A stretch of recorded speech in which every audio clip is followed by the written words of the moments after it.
บวกกับหันเยื่องนาพรั่งพร้อมลุกควายบดดันหนตรางกีดก้อมก้าตัวบดต้อมปุ่นอายจุงเก่งเข้าไว้อย่าไปเฮือขวาย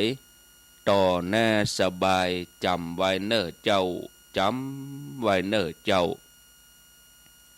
อรุณสวัสดิ์ธรรมะสวัสดีสวัสดียามเจ้าญาติโยมท่านผู้ฟังทั้งหลายเจ้าของวันใหม่วันเสาร์วันนี้เดือนมกราคมนี่มีอยู่31วันถ้าลงท้ายด้วยคมลงท้ายด้วยคมนี่มี31ถ้าลงท้ายด้วยยนต์มี30แต่เดือนหน้านี่เดือนกุมภาพันธ์ญาติโยมปีนี้มี28วันเดือนกุมภาพันธ์ปีนี้นะมี28วันมีเดือนเดียวที่มี28วันเดือนกุมภาพันธ์เนี่ยมาปะกันในรายการเสียงธรรมแสงอรุณตามปกติแล้ววันเสาร์นี่ญาติโยมจะได้ฟังรายการเสียงธรรมจากวัดจันทร์อำเภอกัลยาณิวัฒนาโดยท่านพระอาจารย์นิคม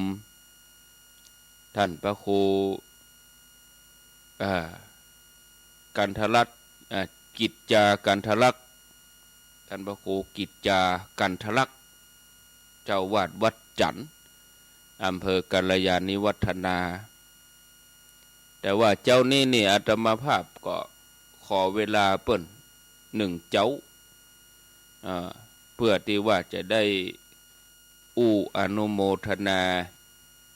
กิจกรรมแต่ว่าถ้าบอกเจ้านี้มันก็จะจางไป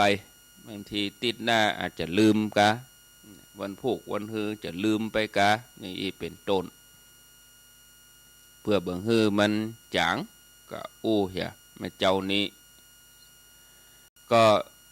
อนุโมทนากับสถานีวิทยุทุกคลื่นที่เปิ้นได้เกาะสัญญาณเชื่อมสัญญาณนำรายการนี้ไปสู่ผู้ฟังทางบ้านบอกว่าไกลว่าใกล้ญาติโยมที่ฟังทางเวียงป่าเป้าเจียงไฮ้ฟังคลื่น 90.0 เวียงป่าเป้าเรดิโอโดยคุณโยมดารุณี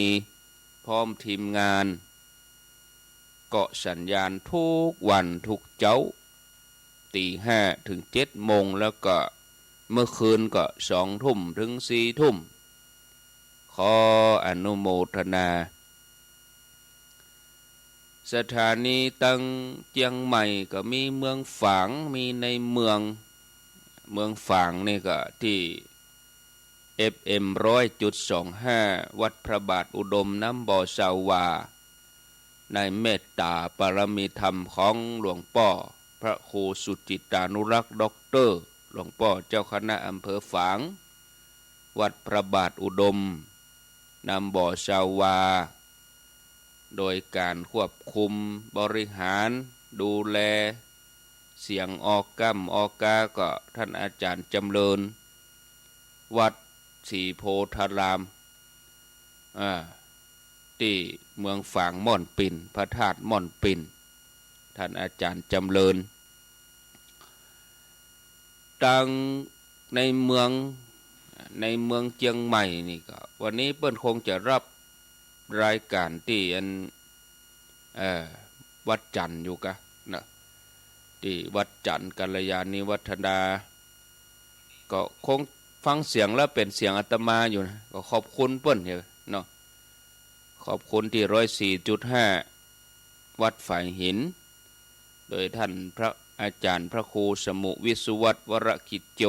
เจ้าวาดวัดฝ่ายหินผู้อำนวยการสถานีคลื่นพระพุทธศาสนาการศึกษาและวัฒนธรรมวัดฝ่ายหิน 104.5 ทีมงานเปิ้นอยู่ลำปางปุ่นนี่ไปกันตะวาตูปีนมก็ท่านตะวันก็เนนแหมตนคนครับแถมคน3-4ท่าน แต่ว่านี่เป็นอยู่ลำปางทีมงานวัดฝ่ายหินแต่ว่าเปิ้นถ่ายทอดรายการทาง Facebook ทาง YouTube แล้วก็วันนี้ก็คงมีการถ่ายทอดอยู่ที่วิทยาลัยสงฆ์นครลำปางเชื่อมโยงเชื่อมต่อประสานกันเนาะมีเครือข่ายเพิ่มขึ้นมาแถมแล้วก็ที่สันปะตองแม่วางนี่ก็ 89.50 บ้านทุ่งเรดิโอของลุงดมป้าเทียมบันพุทธวงศ์นายช่างธนาหรือว่าช่าง89.50 บ้านทุ่งเรดิโอ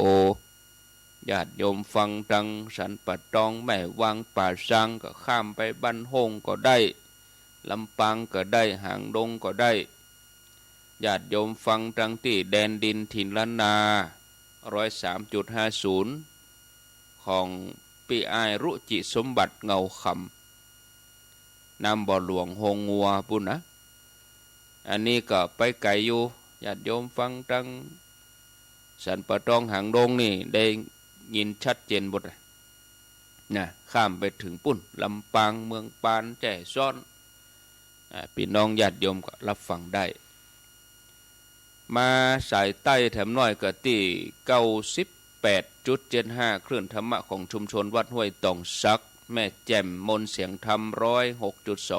106.25 เมตตาปรมีธรรมของหลวงพ่อพระครูมงคลวิสิทธิ์เจ้าคณะอำเภอแม่แจ่มดังเมืองน่านเปิ้นก็สีคำเรดิโอก็อนุโมทนาบ้านนาเหลืองนอกของผู้ใหญ่ลุดเนี่ยปุ่นอำเภอญาติโยมกับอำเภอนาน้อยนาหมื่นเวียงสาอำเภอเวียงสาที่สีคำเรดิโอรับสัญญาณทุกวันทุกเจ้าอนุโมทนาบุญตวยแล้วก็ที่เมืองลี้ 103.75 วิทยุชุมชนคนเมืองลี้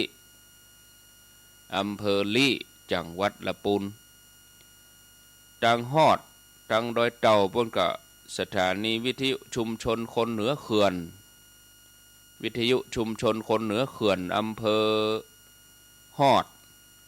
90.75 ก็ครอบคลุมอำเภอฮอดอำเภอดอยเต่าญาติโยมจะฟังจากช่องทางใดฟังทางวิทยุกะ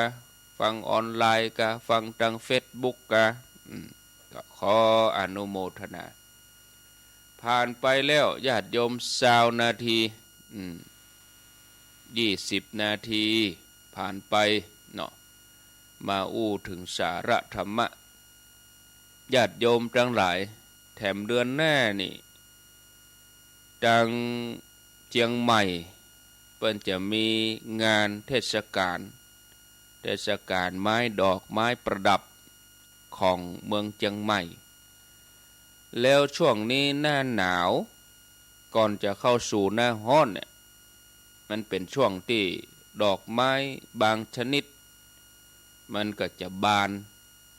ดอกพญาเสือโคร่งกะเป็นว่าซากุระเมืองไทยนะ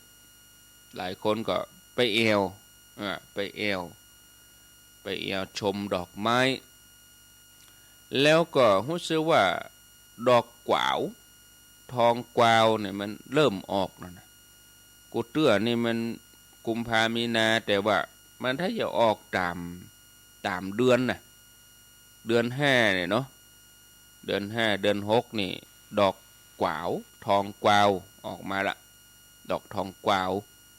ญาติโยมทั้งหลายเริ่มเบ่งบานญาติโยมทั้งหลายเจ้านี่ก็เลยจะอู้ถึงเรื่องธรรมะมาเชื่อมโยงถึงเรื่องดอกไม้จิตแจ่มใสดอกไม้เบิกบานเวลาดอกไม้บานนี่ญาติโยมบ่ใจมีกับแม่พึ่งแมงผู้นะที่ดีใจจิตของคนเฮาก็แช่มชื่นเบิกบานไปด้วย ดอกไม้กับจิตใจของคนเฮานั้นมีความสัมพันธ์กันนะญาติโยมเฮาลองยื่นดินสอยื่นไข่ไก่เนาะยื่นสมุดแล้วก็ยื่นดอกไม้เอาฮื้อละอ่อนละอ่อนส่วนใหญ่นี่ก็เปียดอกไม้ก่อนอย่างอื่นนะเนี่ยดอกไม้เป็นตัวแทนของธรรมชาติแล้วมนุษย์เฮาก็มีนิสัยใจคอฮักธรรมชาติแปลงบ้านก็มีจัดไว้ส่วนหนึ่งจัดมุมหนึ่งเอาไว้ปลูกดอกไม้ปลูกต้นไม้ที่มันฮือดอกมีสีสันสวยงามก็ว่ามีกลิ่นหอมดอกอะไรอย่างต่างๆก็สุดแล้วแต่ว่าเจ้าของบ้านจะชอบดอกชนิดใดนั่นคือเฮามีนิสัยฮักธรรมชาติมีอย่างอี้แต่ใดแต่เดิมมาแล้วอาจจะตั้งแต่มนุษย์เฮายังนะญาติโยมบ่มีการพัฒนาเหมือนอย่างปัจจุบันนี่ก็ว่าได้นะญาติโยมเคยมีการวัดคลื่นสมองของคนเวลาที่หันภาพต่างๆปรากฏว่าสมองของคนเฮาจะมีอาการผ่อนคลายเมื่อหันภาพที่มีต้นไม้ลำธารมีป่าเขียว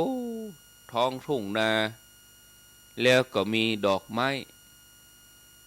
บ่ต้องบอกก็เดาออกว่าคลื่นสมองของคนเฮาเนี่ยจะเป็นอย่างใดเมื่อถ้าหันภาพรถติดถ้าหันภาพตึกนะแม้เมืองนั่นจะเป็นบ้านของเฮาก็ตามเป็นที่อยู่ของเฮาก็ตามบางทีบ้านเฮาที่อยู่เฮาก็ยังชอบภาพธรรมชาติอย่างมาติดภาพดอกไม้ภาพน้ำตกเนี่ยภาพทิวทัศน์เอามาติดคือบรรยากาศนั้นมันดีนะเฮาแบบเพียงสบายใจเมื่อได้สัมผัสธรรมชาติตอนร่างกายของเฮาก็ดีขึ้นโดยเมื่อเฮาค้นพบว่าผู้ป่วยที่กำลังผ่านการผ่าตัดมาใหม่ๆนี่จะหายไวขึ้นแล้วก็กินยาระงับปวดน้อยลงนะถ้าได้พักห้องพักที่สามารถพอไปตังป่องไปตังหน้าต่างได้หันต้นไม้ได้หันธรรมชาติในทำนองเดียวกันความเจ็บป่วยความเครียดก็จะลดลงนะถ้าว่าได้หันอย่าว่าแต่คนธรรมดาเลยญาติโยมแม้แต่คนที่ปฏิบัติคนที่ใฝ่ธรรมเปิ้นก็เข้าหาธรรมะเข้าหาธรรมชาติพระพุทธเจ้านี่พระองค์ตรัสรู้แต่ละพระองค์เนี่ยเปิ้นตรัสรู้ปืนเก้าไม้ป่าเปิ้นอยู่ในป่าเวลุวันกะบุพพารามกะอิสิปตะมฤคทายวันป่าทั้งนั้นน่ะญาติโยมอยู่กับธรรมชาตินะในสมัยพุทธกาลของเฮาแล้วพุทธสาวกท่านหนึ่งได้พรรณนาถึงความรู้สึกเมื่อได้อยู่ท่ามกลางป่าดงพงไพรนะที่ร่มรื่นว่ายามใดณริมฝั่งทานใสมวลดอกไม้ป่านานาพันธุ์บานสะพรั่งภิกษุนั่งบำเพ็ญฌานภาวนายามใดบะมีสุขใดยามนั้นบะมีสุขใดจะยิ่งใหญ่ไปกว่านี้อันนี้คือความสัมพันธ์ระหว่างดอกไม้กับใจคนขณะที่ดอกไม้บานนี่ทำให้จิตใจแจ่มใสแถมอย่างหนึ่งเมื่อจิตใจแจ่มใสดอกไม้ก็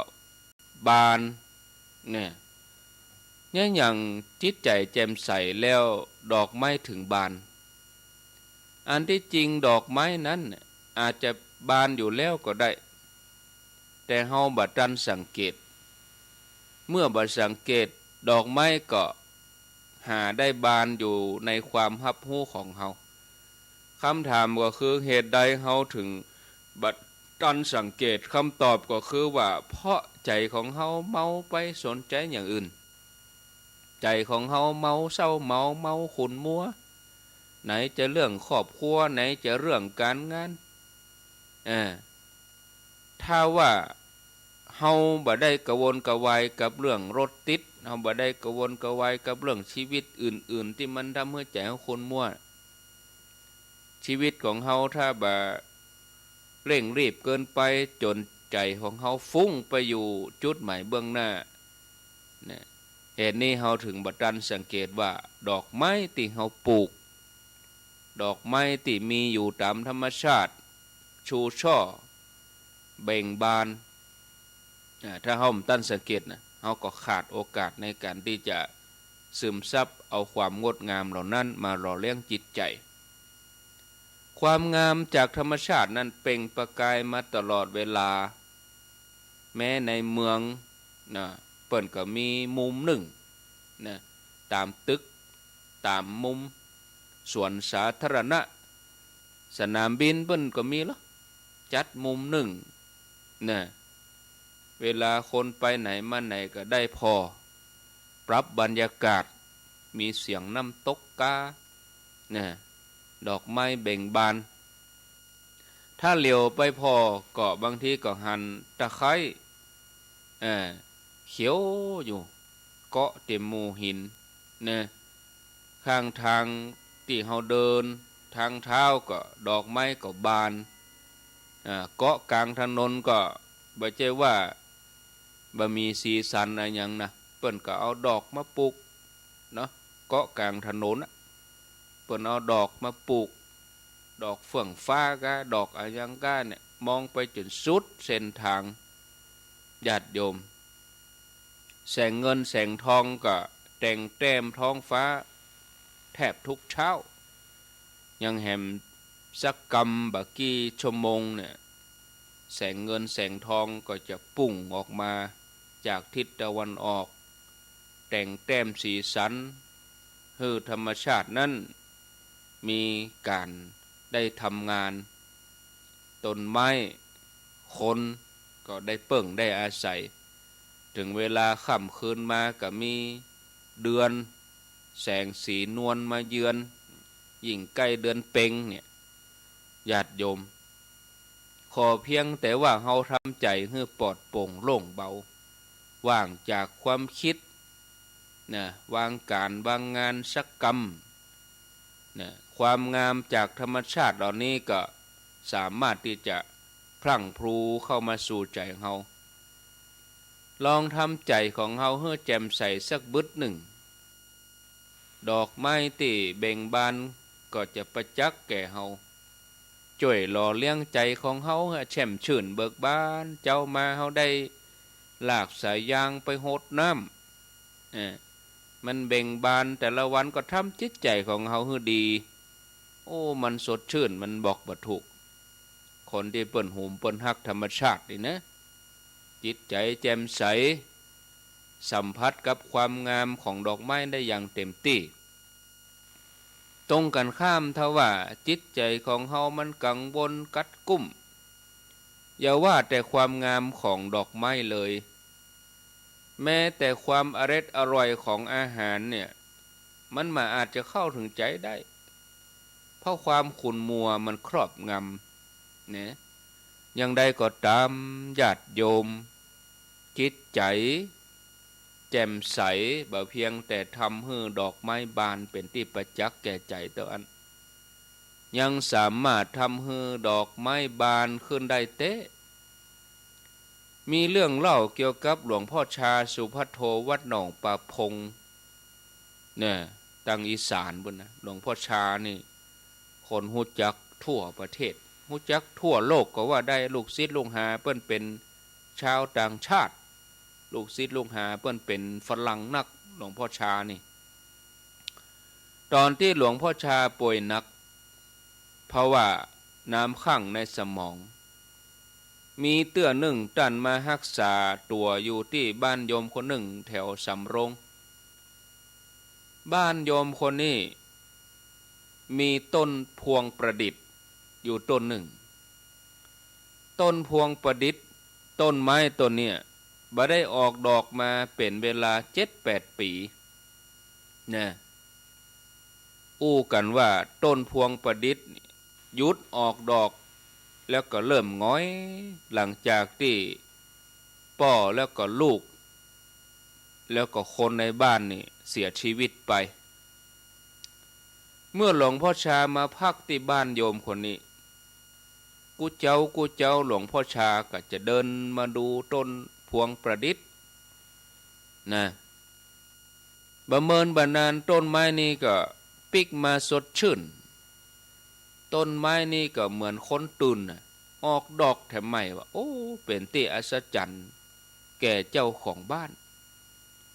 ว่ากันว่าหลวงพ่อชาเปิ้นเดินไปดูต้นไม้เนี่ยเปิ้นแผ่เมตตาต้นไม้นี่ทุกวันจิตที่ปลอดโปร่งโล่งผ่องใสของท่านสามารถให้ต้นไม้ออกดอกได้ญาติโยมเรื่องของหลวงพ่อชานี่อาจจะดูแปลกบางคนอาจจะมันจะดัดใจวัตถุมันจะแม่นว่าท่านอาจารย์เหลือเชื่อกะญาติโยมลองพิจารณาไปตัวเนาะที่จริงคนธรรมดาก็อาจจะทำอย่างนั้นได้เหมือนกันนะว่ากันว่าเวลาฮดดอกฮดต้นไม้นี่นะบางคนนี่เปิ้นอารมณ์ดีหรอนะผิวปากไปด้วยห้องเพลงไปด้วยอารมณ์ดีบางคนก็เปิดเพลงเบาๆให้ต้นไม้ฟังต้นไม้จะใหญ่โวยแล้วก็ออกดอกดีในฟาร์มบางแห่งมีการเปิดเพลงนะเขาว่าต้นไม้ในฟาร์มในสวนดอกนะมันจะงามนะคือผลผลิตนักอันนี้เคยเป็นตัวอย่างว่าเฮามีสุขจิตใจแจ่มใสดอกไม้ก็บานไปตัวถ้าเฮาตระหนักถึงความสัมพันธ์ระหว่างดอกไม้กับใจคนเฮาเนี่ยเวลาเฮาเกิดความรู้สึกท้อแท้ผิดหวังเสียใจเศร้าหมองอย่างใดลองหาเวลาอยู่กับธรรมชาติลองหาเวลาอยู่กับดอกไม้นะบ่ต้องถึงกับไปแบกไปหิ้วนะเข้าป่าเพียงแต่เฮาพิจารณาพอดอกไม้ที่อยู่บ้านเฮานะที่เฮาปลูกก็ดีมันออกตามฤดูจิตใจเฮาก็เปิดสัมผัสกับความงามมันก็เป็นสมาธิได้เหมือนกันหรือบางอันก็ลองยิบสียิบผู้กันมาบรรจงวาดจนดอกไม้นั้นซึมเข้าไปในใจเหมือนนั้นจิตของเฮาก็จะมีพลังถึงที่สุดแล้วญาติโยมดอกไม้บ่ได้อยู่แต่ภายนอกต่ออันหากว่าดอกไม้นั่นก็คือมันเบ่งบานในใจเมื่อผู้ใดต้องการให้ดอกไม้มันเบ่งบานในใจเฮาก็มีน้ำใจมีเมตตาอารีต่อกันมีความเอื้อเฟื้อเผื่อแผ่มอบน้ำใจซึ่งกันและกันอันนั้นคือก็เป็นดอกไม้ที่เบ่งบานในใจของเฮาแล้วลูกหลานที่รับปริญญาไปก็มีดอกไม้เหมือนกันหรอกมอบให้กันแต่ดอกไม้ที่ปริญญานี่เป็นดอกไม้ดอกสีแดงดอกสีม่วงดอกสีมนเปิ้นเอามาแปะงเป็นสัญลักษณ์ก็ถ้าเมื่อจิตใจเบิกบานดอกไม้ภายในญาติโยมสามารถที่จะหล่อเลี้ยงจิตใจของเขาให้หายท้อแท้ดอกไม้ชนิดนี้แหละญาติโยมที่สามารถให้เขาหันได้บ่ยากเขาอาจจะหันได้จากอย่างเขาอาจจะหันได้จากคนที่ในสังคมเขาทั่วไปคนที่มีน้ำใจคนที่หุ่มทำบุญคนเราแก่หน้าตายิ้มแย้มแจ่มใส คนที่เก็บเงินเปิ้นตกได้กลางถนนแล้วไปคืนเมื่อช่วงปลายปีที่แล้วหรือต้นปีเนี่ยข่าวออกมาว่าคนเปิ้นโอนเงินผิดแล้วก็คนที่ได้รับการโอนก็ไปแจ้งแล้วก็เอาคืนให้เปิ้นหลายแสนเป็นนักเรียนก็มีเป็นคนทำงานก็มีบางคนเปิ้นก็โอนเงินทางออนไลน์แล้วก็ตัวเลขผิดไปตัว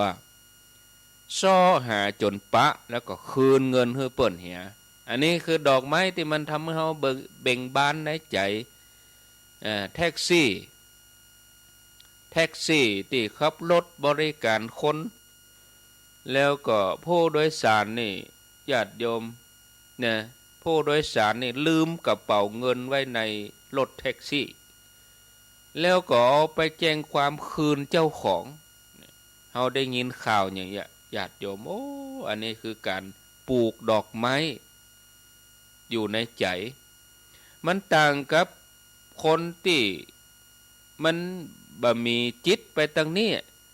วันก็วันนี้จะไปจุไผวันนี้จะไปช่อโกงไผวันนี้จะไปหลอกลวงไผโอ้ได้ยินข่าวอย่างนี้ก็จิตใจห่อเหี่ยวโดนดูดเงินไปเป็นหลายล้านบัดเดี๋ยวนี้มันอันตรายเนี่ยญาติโยมมันมาในยุคออนไลน์นะมันไลน์มาเนี่ยวันนี้นะบางทีก็หมู่บรรดาโลโก้ตำรวจคำว่าโลโก้คือสัญลักษณ์ของตำรวจกระทรวงนั่นกระทรวงนี้สัญลักษณ์ของกรมสรรพากรสัญลักษณ์ของสรรพสามิตสัญลักษณ์ของอย่างที่เปิ้นเรียกภาษีก็เปิ้นจะเก็บภาษีย้อนหลังเนอะแต่เดี๋ยวนี้มาใหม่ต้องขอบคุณโยมเปิ้นส่งมาให้ดูมาใหม่บอกว่าอันนี้เป็นถ้าคนที่ทำประกันชีวิตนะส่งข้อความมาบอกว่าประเด็นนี้จะมีบัตรกำนันบัตรกำนันก็บัตรพ่อหลวงบัตรกำนันคือบัตรสมนากุลมีมูลค่า 3,000 บาทเอามอบให้ลูกค้าแล้วก็เมื่อได้รับแล้วไปติดต่อโลตัสกาบิ๊กซีก็สามารถเอาไปแลกซื้อสินค้าได้คนเฮามันก็ใครได้มันใครได้มันก็กดตามที่มันบอกที่จริงมันเป็นมิจฉาชีพนะ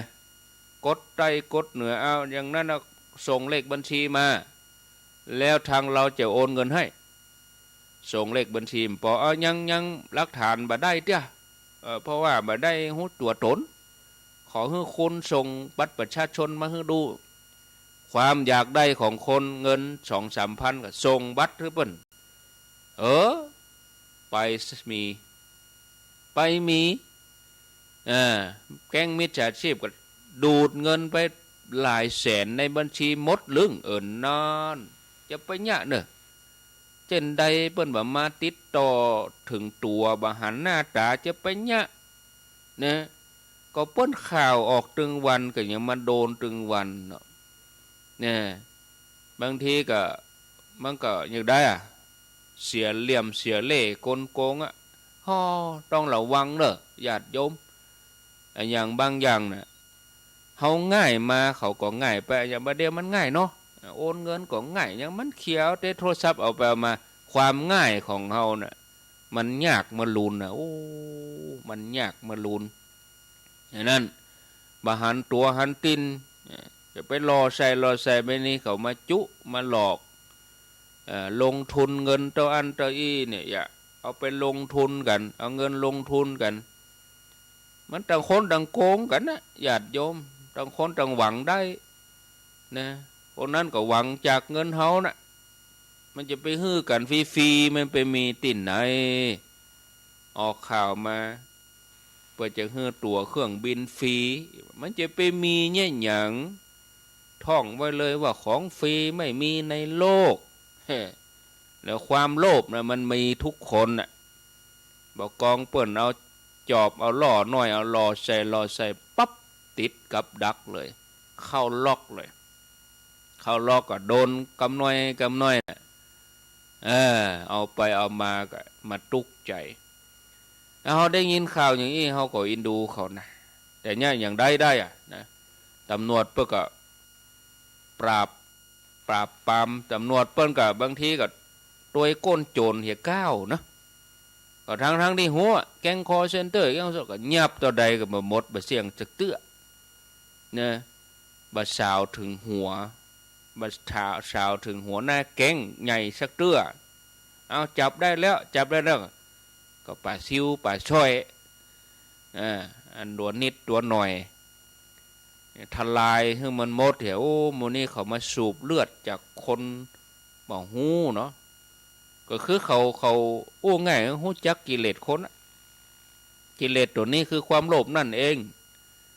มันจะมาช่องทางใดบ่หูญาติโยมทั้งหลายนะต้องระมัดระวังในยุคออนไลน์ยุคที่เขาใจสื่อเทคโนโลยีอย่างเงี้ยฉะนั้นต้องระมัดระวังติดตามข่าวตัวบางทีเขาพอคนติดโดนจุโดนหลอกเข้าแบบพ่อข่าวก็ว่าจะได้ออกตึงวันก็เดียวก็โดนญาติโยมท่านทั้งหลายอันตรายเนาะข่าวที่ทำเขาปลูกดอกไม้ในใจก็คืออย่างที่บอกไปแต่เกี้ยหันคนช่วยเหลือกันหันคนมีน้ำใจเนี่ยเราอ่อนลูกให้คนเท่านั่งนี่ก็ทำให้จิตใจเบิกบานละนี่คือความงามเนี่ยความงามที่มันเกิดขึ้นในสังคมภาพเหล่านี้อยากจะฮือหันเนี่ยแต่บอดีเฝ้าชื่นชมดอกไม้ในใจผู้อื่นอย่างเดียวเราควรจะน้อมนำดอกไม้นั่นมาเบิกบานในใจของเราชีวิตของเราก็จะมีแต่ความสุขนะญาติโยมท่านสาธุชนท่านผู้ฟังทั้งหลายประเด็นนี้5 โมงกับ44 นาทีก็ย้ำหูเตือว่าตั้งสถานีที่106.5นี่จะได้ยินละกำได้ยินตะกาถ้าได้ยินเตือก็บ่เตือนะก็ไปวันจันทร์เอานะถ้าได้ยินแล้วก็ก้อยนะถ้าบ่ได้ยินเฮาก็บ่ฮู้จะไปหยังว่าบ่ได้ยินก็หมู่เชียงใหม่หมู่เชียงไฮ้หมู่เมืองฝางหมู่เมืองลี้ต่ออันน่ะกะหมู่ลำปางที่เปิ้นไปแต่ว่าเปิ้นไปได้ยินจะได้ไปก็ต่ออันมันบ่ได้ยินนะอันก็ก้อยวันฮือวันจันทร์วันที่30แต่ก็บ่แน่อาตมาเช็คฟังนี่ได้ยินนะที่106.50เนี่ยวิทยุสงฆ์นครลำปางนี่ระบบออนไลน์นี่เงียบไปตั้งแต่ตะคืนละแต่คืนฟังก็ดักแชปนะอาตมาไปลำปางแต่ว่าออก8 โมง 9 โมงปิ้งมาถึงวัดพอ6 โมง6 โมงเย็นมาถึงวัด6 โมงเย็นก็ส่งน้ำเรียบร้อยกับทุ่มก็ไปปุ่นสันทรายหนองแก้วสันทรายหนองแก้วเปิ้นเข้าโศสนกรรมเข้ากรรมปัจจาแสดงธรรมเสร็จก็3 ทุ่มปลายปีกมาถึงวัดก็4 ทุ่มครึ่งเพื่อจะทำมายันเสร็จสัดก็5 ทุ่มกว่าจะได้หลับเพลียแต่ว่านี่โอ้นั่งรถตัวเนาะปีกมาต่องานตัวเนี่ยวันนี้แถมบ้านค่ำแล้วก็แมลงบึด5 โมง 4 โมง 5 โมงก็จะลวดเดินทางไปแม่แจ่มบึดนี่แสดงธรรมที่วัดพุทธเอ็นอำเภอแม่แจ่มงานพระราชทานเพลิงศพคืนรองสุดท้ายเพราะว่าเปิ้นพระราชทานเพลิงศพวันที่30ที่วัดพุทธเอ็นก็คืนนี้วันเสาร์ก็จะได้ไปบรรยายธรรมแสดงธรรมที่วัดพุทธเอ็นคืนนี้นะก็ชีวิตคือการเดินทางเนาะศรัทธาญาติโยมท่านทั้งหลายลองฟังญาติโยมพอก่อนข้างแถม15 นาทีวันนี้สบายเนอะเช้าวันหยุดวันเสาร์นี่ถึงเรื่องดอกไม้แล้วก็มาเชื่อมโยงถึงเรื่องจิตใจของเราฝากข่าวฝากความห่วงใยไปให้หน่อยก็หวังว่า ฟังแล้วก็คงจะมีสติขึ้น0998366322อ้าวพี่น้องตัง106.5ได้ยินก็ถ้าได้ยินก็แจ้งโทรมากรรมหรือว่าที่อื่นญาติโยมตั้งอื่นตั้งไกลก็ได้นะเจริญพรครับไว้ครับสมาพูโทษจากที่ไหนมะเขือเจโดยขมอครับมะเขือแจ้ครับผมได้ยินชัดดีก่อครับชัดเจนดีครับ104ครับ104.5เนาะ104.50ติดตามท่านพระครูตลอดนะครับอนุโมทนาบุญเนอะเป็นกำลังใจท่านพระครูนะครับอยู่ดีมีสุขพี่น้องทางอันมจรทางลำปางบ่ลองโทรมาบอกเจริญพรการนมัสการเจ้าท่านพระครูโทรจากไหนรายงานตัวโทรจากบ้านบุญเกิดตำบลพระบาทอำเภอเมืองจังหวัดลำปางเจ้าที่ไปตะวาน่ะเจ้าเดี๋ยวนี้ได้ยินก่อบ่ได้ยินเจ้าน่ะดักปิ้งน่ะเจ้าดักปิ้งเลยเจ้าบอกคุณดีเจแอมอ่ะโทรบอกดีเจแอมไปเจ้าดักแชมป์คนเฒ่าเดือดร้อนแน่อีกอ่ะเจ้าก็ว่าเจ้าละบาบได้ยินเลยดักปิ้งเลยเจ้าเงียบตั้งแต่คืนแล้วนะเจ้าแต่คืนกับปั๊บเป็นทายทอดเซตกับปั๊บออกไปเลยบามีอย่างเลยมีเบอร์ท่านมหาสมชาติก่อนนี่เจ้าโทรบอกเปิ้นเฮียกะเดี๋ยวเปิ้นจะเข้ารายการต่ออาตมาเนี่ยเจ้าเดี๋ยวโยมพ่อนักเจ้าถ้าเปิ้นเข้าต่อนี่บ่ได้ยินก็ดักแชปอ่ะกะอาตมาก็ว่าจะขอบคุณที่เปิ้นมาเลี้ยงเพลแต่ว่าก็มันบ่ได้ยินเฮาก็บ่เนาะบ้านบุญเกิดบ้านนากวางนาพันเนี่ยอีน่ะบ้านต้นเพิงบ้านม้าเนาะคนเฒ่าไปหลายลูกแต่ว่ายินดีอ่ะเนอะได้ปะได้กันแล้วเนาะเจ้าได้ทำกันละเจ้าสาธุอันนี้เพิ่นก็ฟังทางออนไลน์มาที่คนจ้างดีกะอินดูคนเฒ่ากะคนเฒ่าที่อันเพิ่นบ่จ้างบ่แกว่นบ่ได้นี่ก็กระวนกระวายกันเนี่ยอาตมาการนัดหมายเพิ่นแต่ว่าจะได้วันพุธมาเจ้าปะกันเนาะไปได้เสียกันมาเจ้านี่เจริญพรทั้งสามเจ้าทางพระครูแม่อยู่บางอุโมงค์เนอะมันอุโมงค์ตำบลอำเภอหยังตำบลอะไรฮะตำบลอุโมงค์บอกครบๆกันแม่มันมีหลายบ้านอ่ะบ้านอุโมงค์ตำบลอุโมงค์จังหวัดสตูลเจ้าอีกาฟังท่านอยู่เนอะฟังชัดเจนดีเนาะเจ้าขึ้น104.5นะเจ้าอนุโมทนาสาธุแน่นหนาเหมือนกันรู้นี่เจริญพรโทรเข้ามา0998366322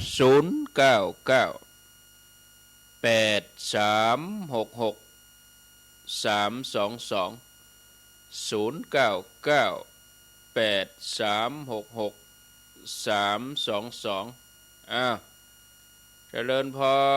รจากไว้กับเจ้าท่านพระครูฟังอยู่ในเจ้าฟังอยู่ที่ไหนพอช่วงนี้ถึงวันค่ะฟังอยู่ไหนแม่ฮะอย่างก็บ้านอย่างก็บ้านนันทรามนันทรามเนาะมันแรงก็ทำเสียนันทรามเมืองฝางกะนันทรามเมืองฝางกะเจ้าอำเภอฝางโมทนา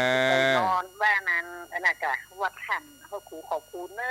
ความสะดวกทุกอย่างอยู่ดีมีสุขวัดม่วนเนาะเจ้าเจริญพร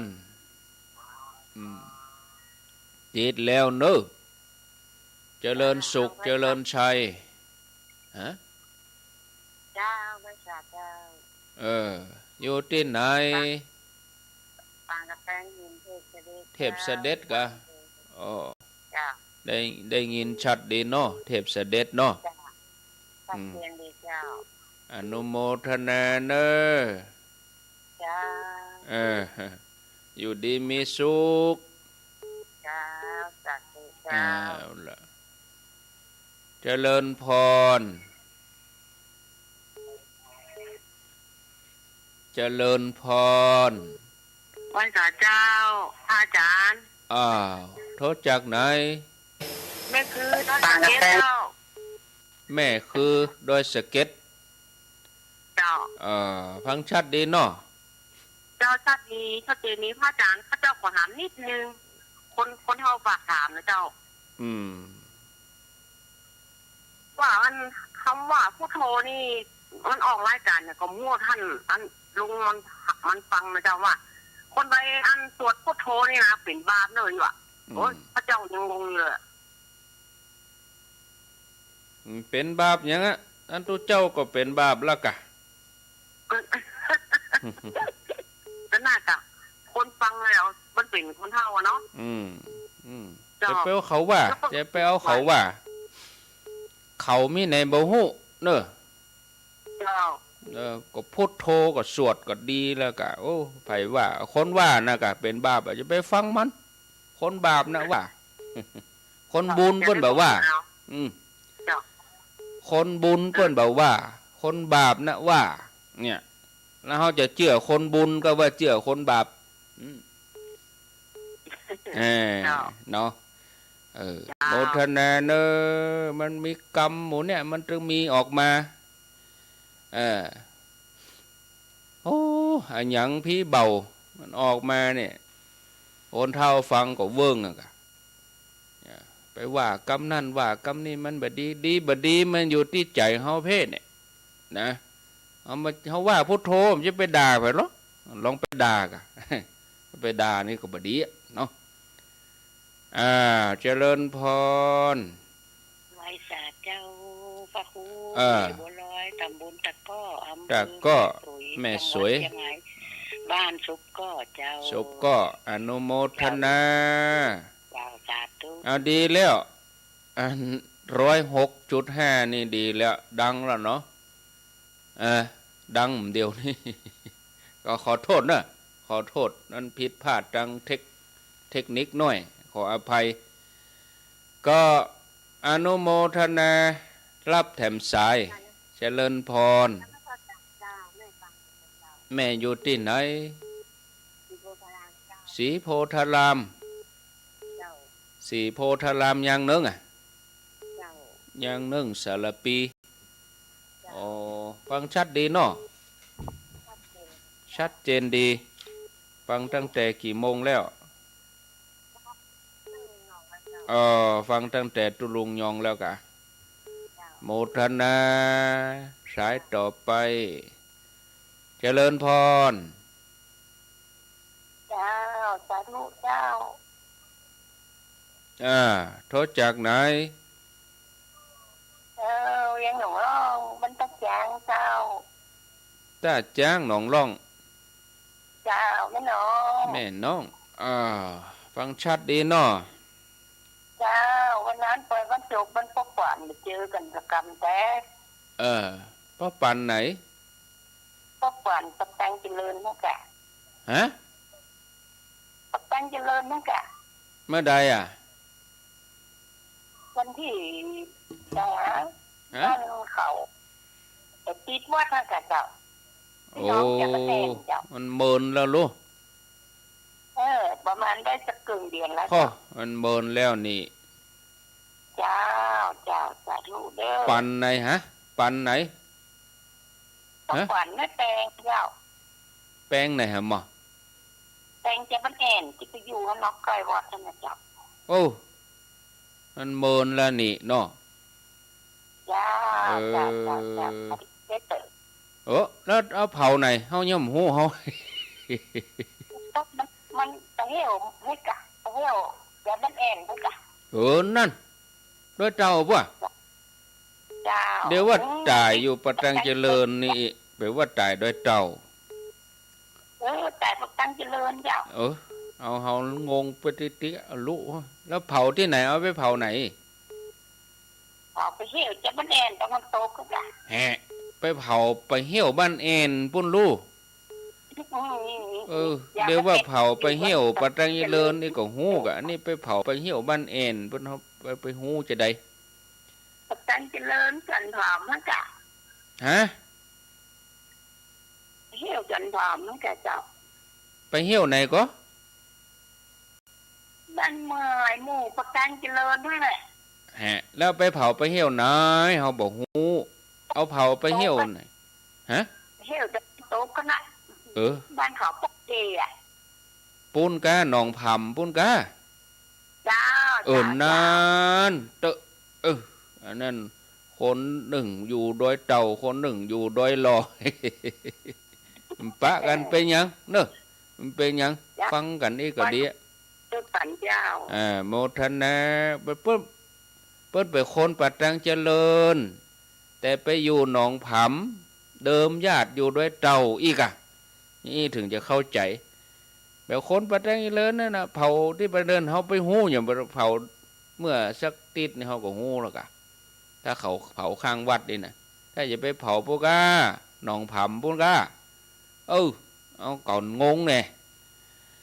สายสุดท้ายเจริญพรเจ้าสารวัตรครูจากที่ไหนจะโฮมเจ้าแจ้โฮมโมทนาเนอโมทนาสาธุสาธุ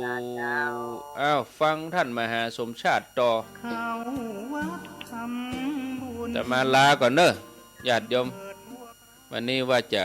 จะขอบคุณวะกัดจันอยู่กะที่เปิ่นไปเลี้ยงเพนแต่ว่าก็เดี๋ยวท่านมาหาสมทบก็แล้วกันเนาะแต่ว่านะพอชื่อนี่ก็นักกว่านะเอาเป็นบ้านดีกว่าบ้านนากวางนาพานแม่ทะสถาวัดประตูต้นเพิ่งลำปังแม่หวกไหลหินเนอะบ้านแม่จุดหลวงอีนะแล้วก็กาดป่งตัวพี่น้องศรัทธาดงม่อนกระทิงแล้วก็บ้านนาค่ายก็คือค่ายสุรศักดิ์มนตรีบ่นะบ้านห้องกอกบ้านนากวมศพปราบบ้านวัดสมัยวัดลองเถินสีหมวดเก้าบ้านสันติสุขเกาะคาวัดแม่ปุ่มหลวงนี่นะก็วันจันทร์ก็มามาขอบคุณดีๆแหมกรรมเนาะวันนี้ลาไปก่อนเตรียมตัวที่จะออกเดินทาง